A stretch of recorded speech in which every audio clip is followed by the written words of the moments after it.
প্রিয় নবীজি জুমাতুল বিদায় যা করতেন। আরবিতে বিদা শব্দের অর্থ শেষ। জুমাতুল বিদা মানে শেষ শুক্রবার বা শেষ জুমা। পবিত্র মাহে রমজানের শেষ জুমার দিনটি মুসলিম বিশ্বে জুমাতুল বিদা নামে পরিচিত। মুসলিম উম্মার কাছে জুমাতুল বিদা একটি পবিত্র দিন। রমজান মাসের এক একটি জুমা অন্যান্য মাসের ৭০টি জুমার সমতুল্য। সুতরাং এক একটি জুমা পূর্বের জুমা থেকে বেশি ফজিলত ও বরকতপূর্ণ। আর শেষ জুমা তো রহমত, মাগফিরাত ও নাজাতে পরিপূর্ণতা দানকারী। তাই রমজানের শেষ জুমা জুমাতুল বিদা বা বিদায়ী জুমা বলা হয়। রসুল করিম সাল্লাল্লাহু আলাইহি সাল্লাম রমজানের শেষ শুক্রবার জুমার নামাজের পর বিশেষ ইবাদত করতেন। এরই ধারাবাহিকতায় এই দিনে উম্মতেরা বাদ জুমা নফল নামাজ আদায় করেন এবং বিশেষ মোনাজাত করেন।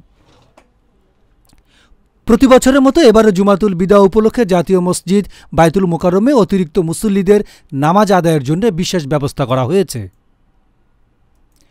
নানা কারণে মুসলমানদের কাছে জুমাতুল বিদা গুরুত্বপূর্ণ। রমজান মাস সীমাহীন ফজিলতের মাস। হাদিস শরীফে উল্লেখ রয়েছে, হযরত আবু হুরায়রা রাদিয়াল্লাহু তাআলা আনহু বলেছেন, রাসূল সাল্লাল্লাহু আলাইহি সাল্লাম ইরশাদ করেন, যখন রমজান মাস আসে আসমানের দরজাগুলো খুলে দেওয়া হয় এবং দোজখের দরজাগুলো বন্ধ করে দেওয়া হয় আর শয়তানকে শৃঙ্খলিত করা হয়। তাই সারা বছরের মাঝে মুমিনদের কাছে রমজান খুবই গুরুত্বপূর্ণ। আর জুমাতুল বিদার মাধ্যমে কার্যত রোজাকে বিদায় জানানো হয়। ডেস্ক রিপোর্ট, গণমানুষের আওয়াজ।